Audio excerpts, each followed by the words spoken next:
So, welcome to this week's episode of Leaders on a Mission, where I'm joined by inspiring leaders driven by the impact of creating a healthy and sustainable world. And today's episode, I'm joined by Peter Hawthorne, non-exec board chair and director with a career in corporate and business development spanning across agribusiness, food and bioindustrials. Now, Peter has deployed capital and structured JVs all across the world. And I've got to know Peter very well over the last few years. And Peter, it's an absolute privilege to have you on the show today. Thanks so much for coming on. Simon, it's a pleasure. Now, tell me, Peter, taking it all the way back, as it were, very interested in early influences of on a young Peter as you were kind of growing up, actually, some of the kind of main kind of ideas and influences as you were growing. Well, perhaps no surprise, family make such a difference. My parents were wonderful, great role models, engaged, curious, open, inquiring. They were very inclusive, optimistic. My father was very engaged in the community, and my mother had a basic respect for and desire to get to know people. She was willing to extend herself to meet many different people, and through that, we had that opportunity ourselves. Likewise, I was married young, and it's been the best decision in my life. Rebecca, my wife, is a wonderful life partner. One needs a loving critic, and she is exactly that, and a great coach. And then I guess I would say, with respect to early career, my first role out of business school was with Bain. And it was a marvelous living example from which to learn with respect to the importance and the impact of values, culture, vision and strategy, leadership, team engagement, and execution. No, great. So tell me, when did you find the kind of world of food and agriculture then? What kind of took you to that industry? Was that by chance or was that by design? Well, growing up in Minnesota, I had been exposed to food and ag, and going back a couple of generations, the family had been on the farm. And so whilst growing up, I had been exposed to farms and farming and animal husbandry. So, I had touched it. I wasn't, I was a mix of a city and a suburban kid, I suppose. So, it was there. It was really by chance that, I entered into the industry.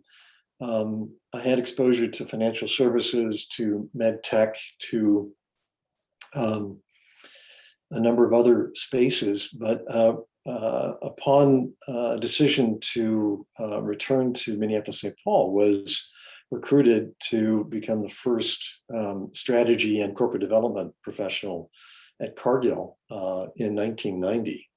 And so, whilst Cargill is in the ag food space, also broadly based in industrial and financial services and other businesses, obviously ag and food is the heart and soul of the company. So it was my education. No, absolutely. And you spent pretty much your whole career there, right? Yeah, 25 years. Yeah, absolutely. And it was a period, no doubt, of unprecedented growth, I think, when you joined. How many people were there when you joined and when you left? It's interesting to just get the scale of where Cargill went to, basically. My memory would be poor, but my guess is that there were somewhere between 50 and 70,000 employees at the time that I joined. And when I left, 155,000 employees. Right. Okay. Wow. Okay. So tell me, in all, I know your career, you worked across a number of industries that Cargill were involved in, or involved with. Tell me, give me some reflections when you look back, maybe on a couple of projects or roles that you did that you look back on with great fondness. Yeah. Gosh, a number of experiences, but I think, those early Cargill experiences, broadly speaking, developing the ability to understand businesses and see growth opportunities, in particular M&A, as I was initially responsible for corporate development, and then partnering with those business leaders and their teams and putting deals together and delivering those results, and in doing so across different business settings and in different geographies, just a breadth of learnings from that. I would say also, that early part of my career, really starting to understand the essential formula with respect to people, listening, building relationship, seeking to understand, and then seeking to be understood, and the importance of going out on a limb and disclosing, and feeling vulnerable perhaps about that.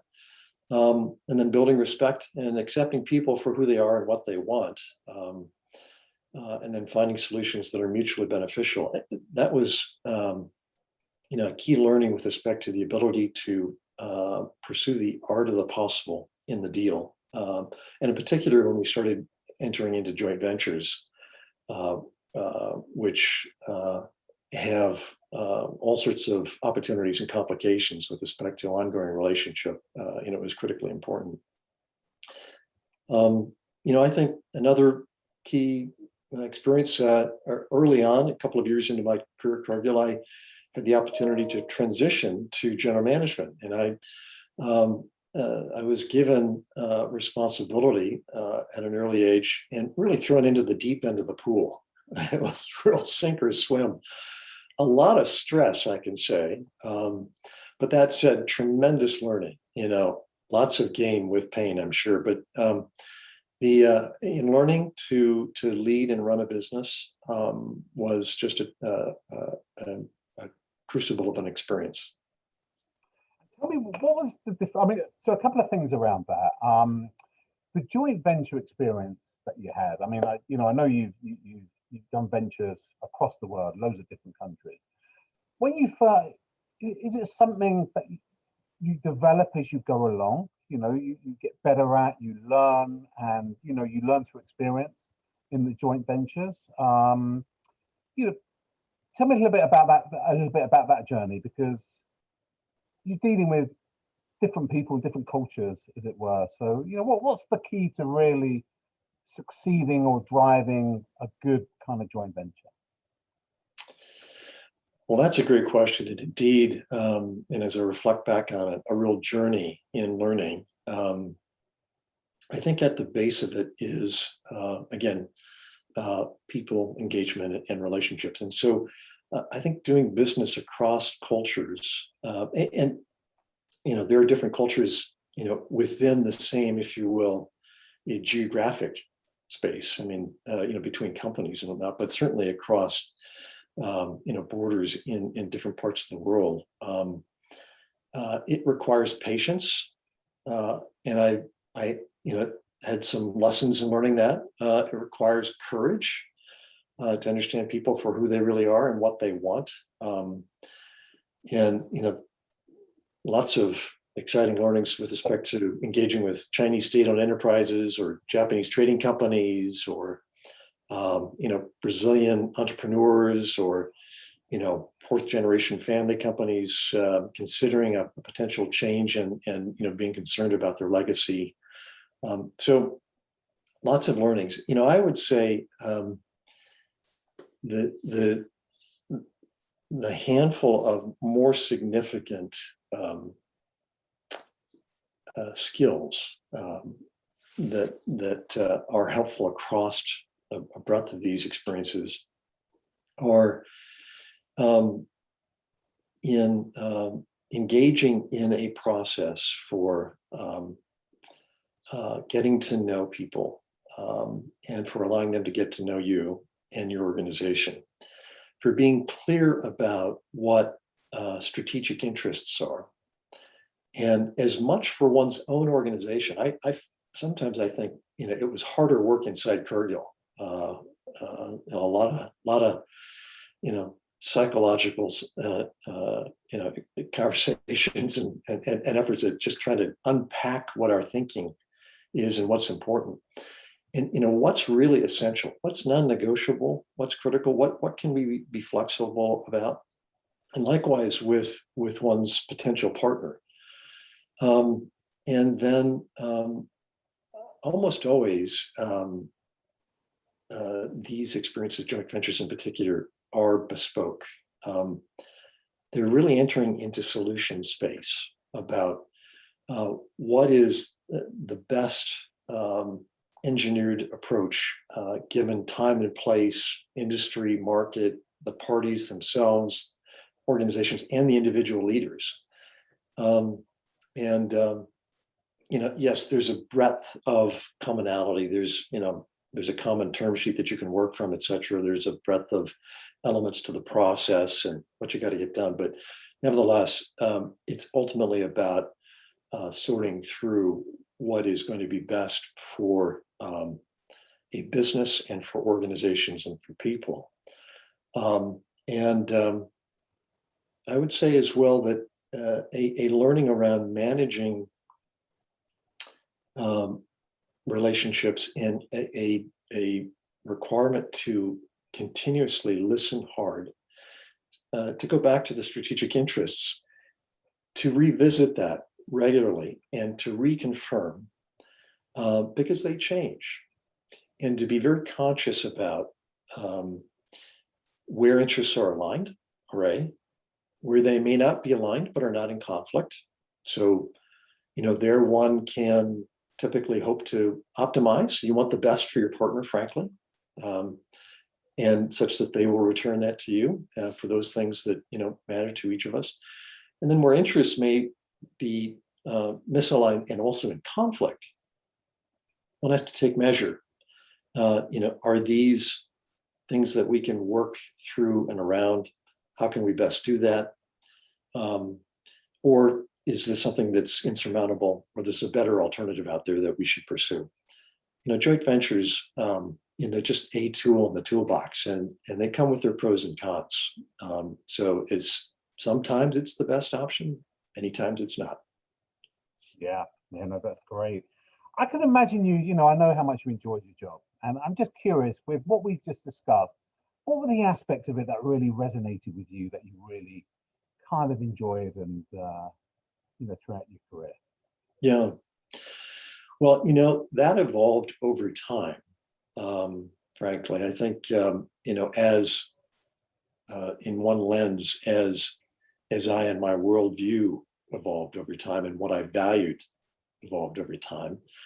I think initially it was all about getting the deal done and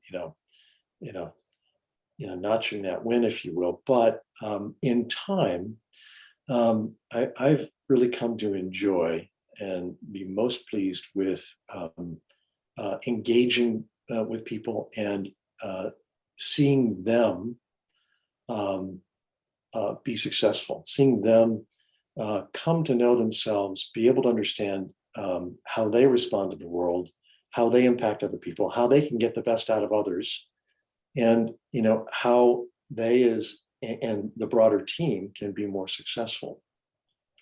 And that is both within my own organization, but also if you're engaged with counterparties, you want them to be successful as well, because that enables a successful consummation of whatever you're putting together, whatever business collaboration. I think the second thing is I've really enjoyed seeing the possibility in any particular business. It's a fun question to have. Gosh, what can happen in this space? Where can this go? What are the choices? How do we then get there? What is it that we want to really commit ourselves to? What are we most excited about? What are other people going to get excited about?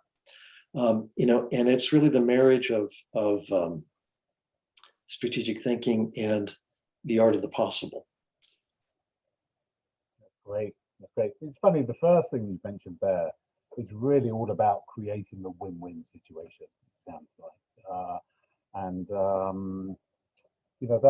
I hear that said a lot when it comes to business development, but it must be quite difficult to achieve on one hand when you're going in there representing a firm, that there's always this tension between kind of parties when you're in the negotiation, as it were. So it must take some to get to and create the environment for a win-win. Yeah. Well, um, there can be some difficult conversations, and they can um, result in withdrawals from the relationship bank account. And so one has to be very conscious of that. I think um, where it's worked best is where one can get to a place of mutual respect, even recognizing differences, and trust. And indeed, one best practice I've used in a number of instances is actually workshopping guiding principles that the parties agree to as to how we're going to engage with one another. But from that, then you can engage in dialogue on whatever topic, issue it may be, that is open, direct, and honest, and you can challenge, and do so in a way that maintains respect, maintains rapport. So there are lots of great analogies out there with respect to the world of business collaborations. And dating is one of those great analogies, and marriage is another one. And so it's very helpful to raise that with respect to, how do you take on walk into a difficult conversation with your partner, with your spouse, with respect to, sorting through that. It's not dissimilar in regard to partnering in business. Interesting. Yeah, no, very interesting. And the other part you mentioned there about, very much about the team as well. And, I would say, I think I've said to you over the years, I've come across, a number of people that have worked for you, that you've mentored along the way. And I'm just interested, when you're mentoring, you've hired people, you brought them into your group, you're developing them. Does that mentoring for you, what does it look like? And, was that something that you'd always had as a burning kind of, driver for you in business? Well, as I mentioned before, I think it's something that I grew into over time and really came to enjoy, and I think has been one of the greatest sources of satisfaction and joy through my career. In part because it's just fun to be engaged with all those marvelous people. You may find that in your business as well, that you meet so many amazing folks. But I think, I'll go back to something I mentioned about, what my mother taught me, which was around respect. I think success at mentoring begins with openly engaging with respect, and listening really hard and continuously. And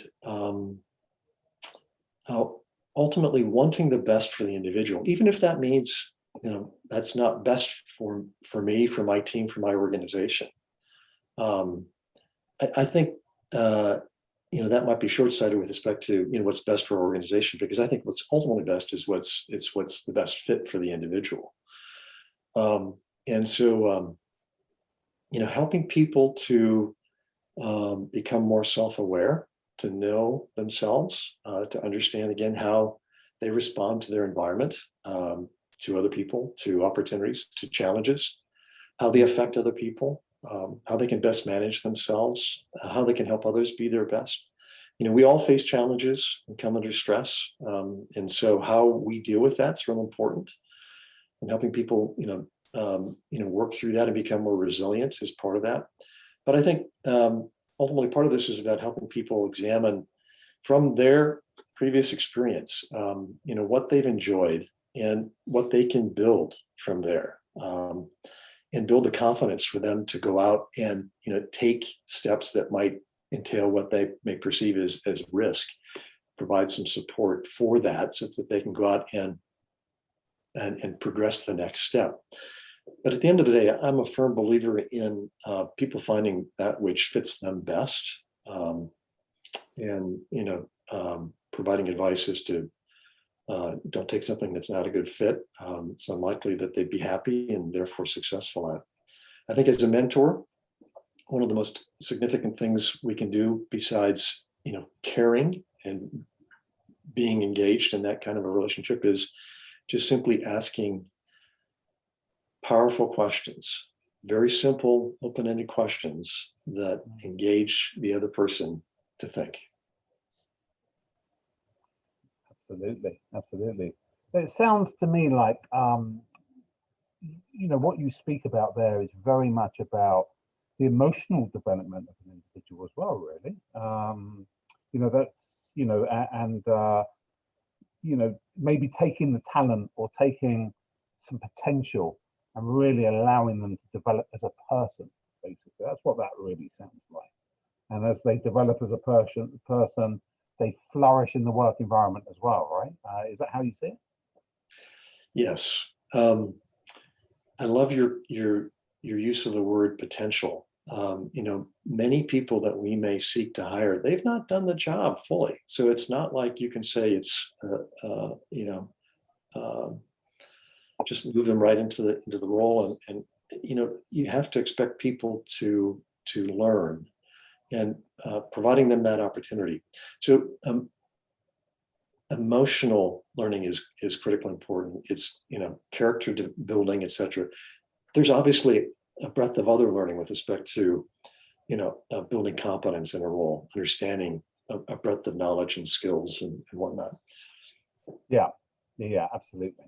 Okay, no, that's great. And just reflecting on a couple of other things around the time at Cargill, because it was Cargill were pretty adventurous with where they took the business and their strategy and their growth. I'm just curious, with it being a private company, being able to operate under a private kind of ownership, as it were, how do you see that kind of journey of growth that you went through, for instance? How advantageous was it, for instance, to be private?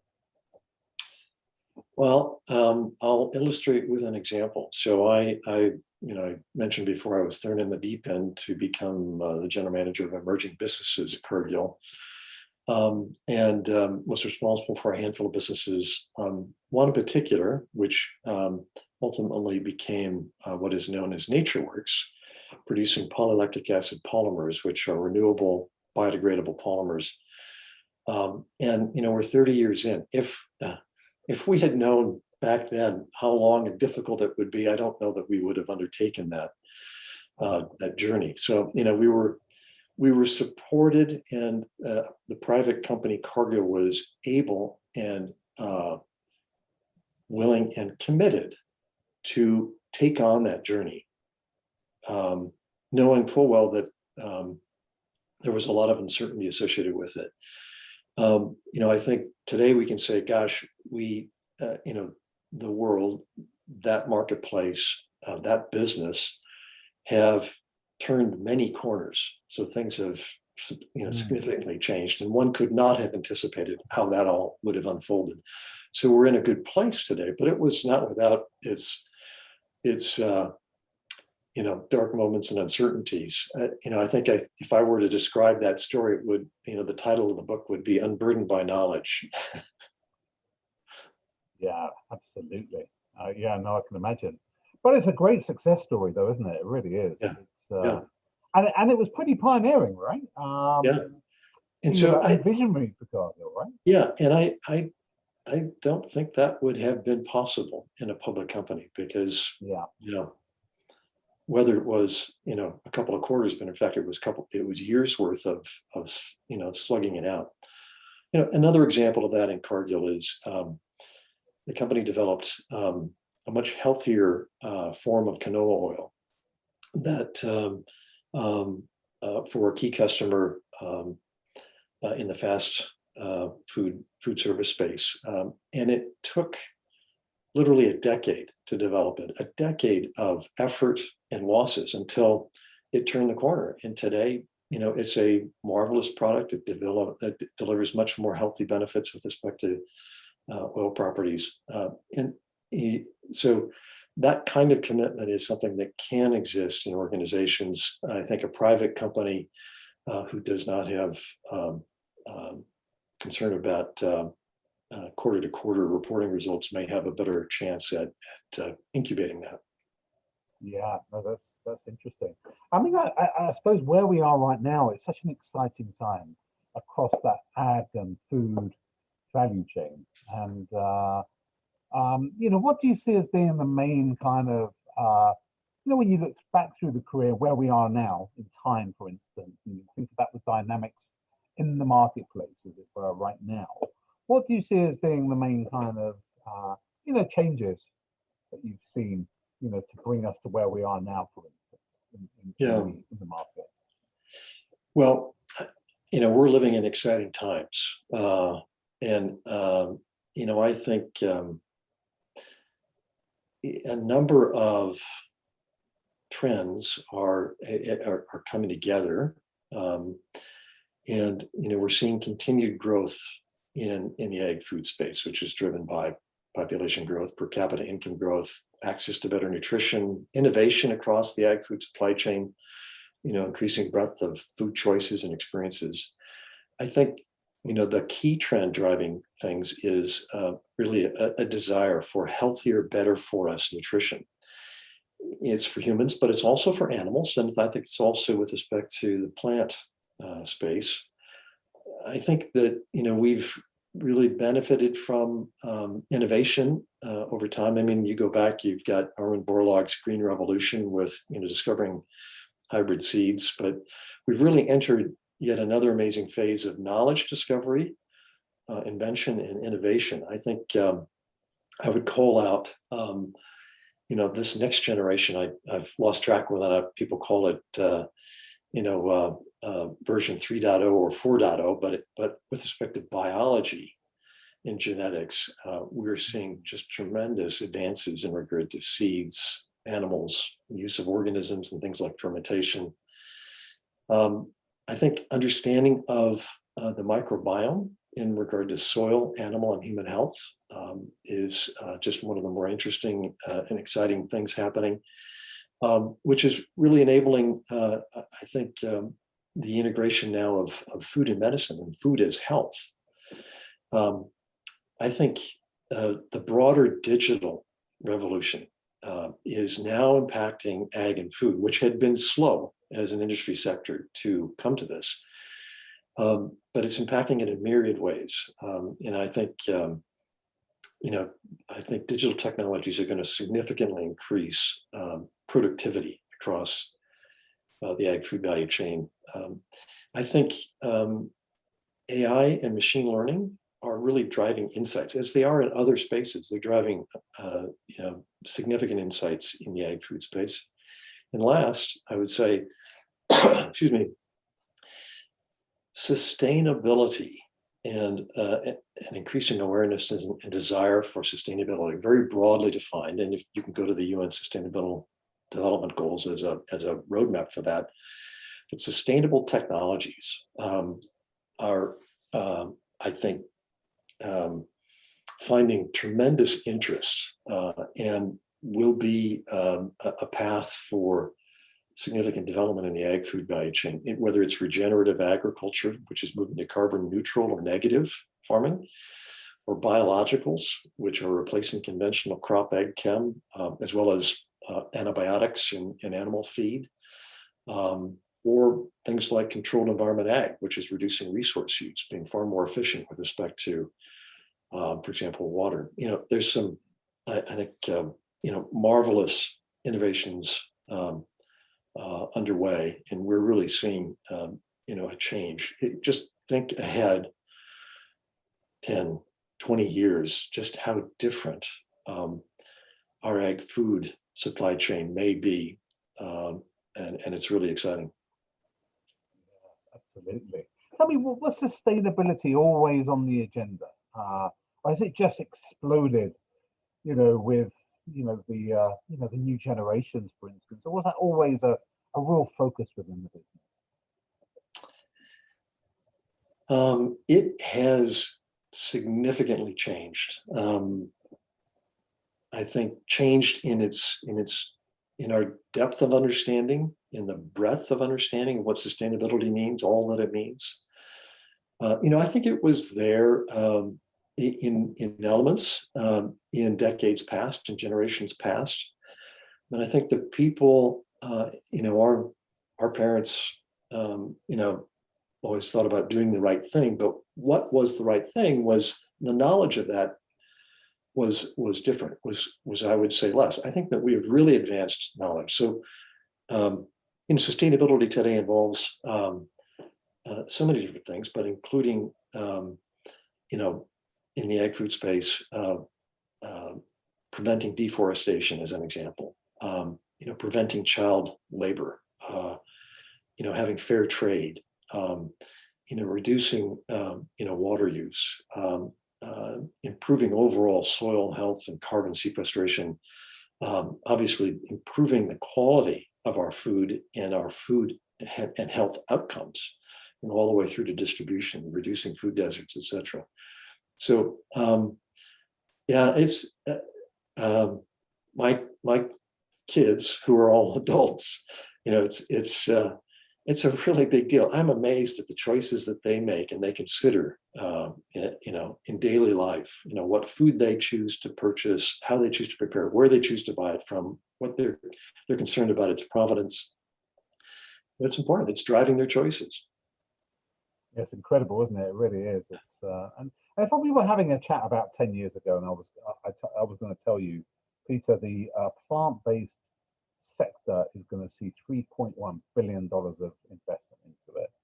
You wouldn't have believed me, would you, if I would have said to you 10, 12 years ago that would have been the case. And the furore around the plant-based burger, and I mean, it was incredible to see that growth. I mean, would you have seen that coming?